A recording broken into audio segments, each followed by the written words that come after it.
दुलाराय बर' फरायसा आफाद UBPO आरो XNDP वेलफेयार एसोसिएशन मोनथाम आफादा जथायै दिनै बेयाव आन्दोलन खालामो भारतनि राजधानी गोदान दिल्ली जन्तर मन्तराव खोथाया मोनसेल'मोन जे 2020 सनाव जानाय जि बर' गोजोन गोरोबथा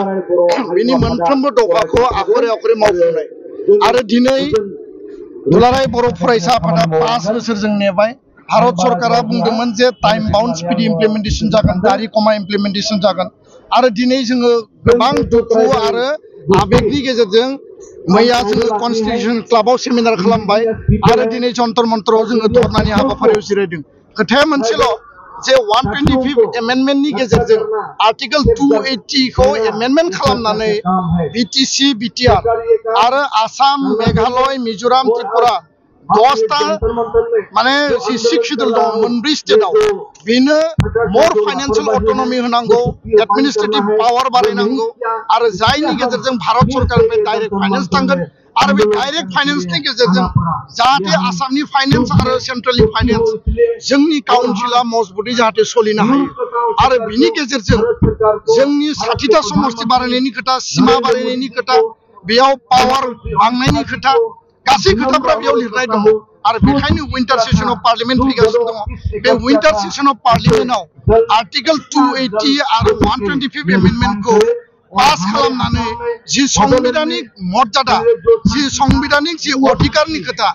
2020 नि एकर्डनि गेजेरजों 5000 शहीदनि बिनिमयाव मोननाय बे एकर्डनि उनाव शान्ति लाबोनायनि दायित्वखौ जों लाबाय शान्तिखौ दिनै जों गायसनबाय भारत सरकारा जि गावसोरनि जि मोनसे माने रादाय होदोंमोन बे रादाय बायदि बिथांमोना जि मावनांगौमोन आधा डजननिबो बारा एकर्डनि दफाया दिनै इमप्लिमेन्ट जानो दंबावो बिथांमोना मावानानै बुङाखै बिथांमोना जायानानै बुङाखै आरो जोंहा भारत सरकारनि सायाव दिनैबो बिश्वास दङ मोदीनि सायाव अमित शाहनि सायाव जोंहा दाबो बिश्वास दङ किन्तु खोथाया जाहैबाय जे टाइम गोलाव खालायोब्ला डिले खालायोबा जोङो जि आन्दोलनखौ खालामनानै जि अधिकारखौ मोनदोंमोन आरो जि एसपिरेसनखौ लानानै बर' रायजो राजाया बड'लेण्डनि आसामनि रायजो राजाया जि आन्दोलन खालामदोंमोन जि सुक्ति जादोंमोन सुक्तिनि उनाव जि कागजाव लिरनाय दफा बे दफाखौ जुदि फिथाइ हिसाबै मोनजायाब्ला फिथाइ हिसाबै जुदि अधिकारखौ मोनाब्ला बेबायदि सुक्तिनि जेबो मुल्य थाहैनाय नङा दा बेखायनो सरकारखौ जों खावलायदों जे गोख्रैनो बे दफाफोरखौ मावफुंनांगौ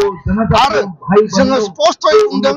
जे ST हिलनि इस्यु कार्बि आंलंनि बर' कछारिनि आरो बर' कछारि काउन्सिलखौ पूर्णांग मर्यादा होनांगौ बिनि उनाव NDP नि केस उइथड्र खालामनांगौनि जि खोथा दङ 1500 कौटिनि गेजेरजों central university NIT sports university नेरिम्स हटेल एन्ड मेनेजमेन्ट इन्स्टिट्यूट जिखिनि बेयाव खोथा बाथ्रा लिरनाय दङमोन इन्स्टिट्यूट इनफ्रास्ट्राक्चार डेभेलपमेन्टनि आरो फरेस्ट राइट एक्टनि गेजेरजों हानि अधिकार होनाय स्कुल प्रोभिन्सियलाइजेशन 6.3 बे गासै दाबिखौ लानानै जों दिनै भारत सरकारखौ दिल्लीयाव फैनानै जों खोनाहोनो नागिरदों जाहाथे भारतनि प्रधानमन्त्रिया भारतनि नखर मन्त्रिया आसामनि गिबि मन्त्रिया खोथाखौ स्पष्टयै बुजियो स्पष्ट भाषाजों जोङो बुंनो नागिरदों जे विंटार सेशन अफ पार्लियामेन्ट 1 डिसेम्बरनिफ्राय जागोन बेयाव 125 एमेन्डमेन्टआ पास जानांगौ आरो जुदि पास खालाया दुलाराय बर' फरायसा आफादा गासै सोमावसारग्रा आफादफोरखौ लानानै क'क्राझाराव 2 लाख मानसिनि गेदारिंनि मोनसे माने मास गेदारिं हाबाफारि लानायनि गेजेरजों भारत सरकारखौ नारसिननो थाखाय जों खामानि मावगोन बे खोथाखौ जों स्पष्ट बुङो आरो भारत सरकारा मोनफ्रोमबो खोथाखौ गोसोआव लानानै जाहाथे हाबाखौ मावो बिनि थाखाय दिनै जों बे मन्चनिफ्राय बे जन्तर मन्तरनिफ्राय जोङो खावलायबाय गोजोन्थों खालामनांगौनि थाखाय जिहेतु काउन्सिलाबो बिबान दङ मा खावलायगोन बिथांमोना एसे सिगां बुंदों जे जायफोर सुबुं खालामदों बेखौ बिथांमोनासो मावगोन दिल्लीनि जन्तर मन्तरनि हाबाफारिया जोबनायनि उनाव जोङो बयबो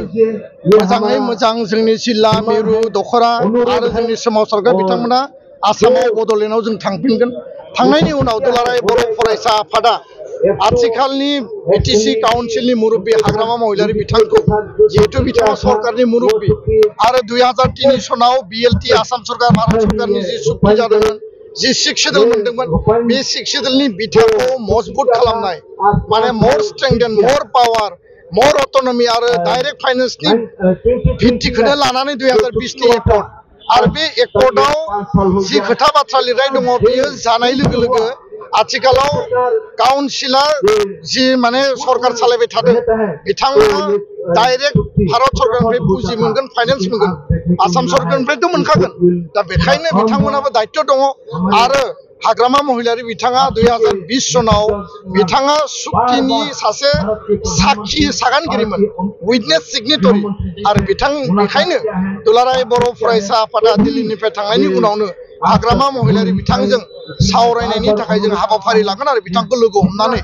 काउन्सिल सरकारनिफ्राय सुक्ति इमप्लिमेन्टेसननि थाखाय जोङो मदद बिगोन सुक्तिनि मावनांगौ दायित्वआ भारत सरकार आसाम सरकार सुक्ति इमप्लिमेन्टेसननि मेन जाय माने इन्स्टिट्यूशन आरो गभर्नेन्सआ जाहैबाय भारत सरकार आसाम सरकार आरो बेखौ मदद होनांगौआ जाबाय बिटिसि सरकार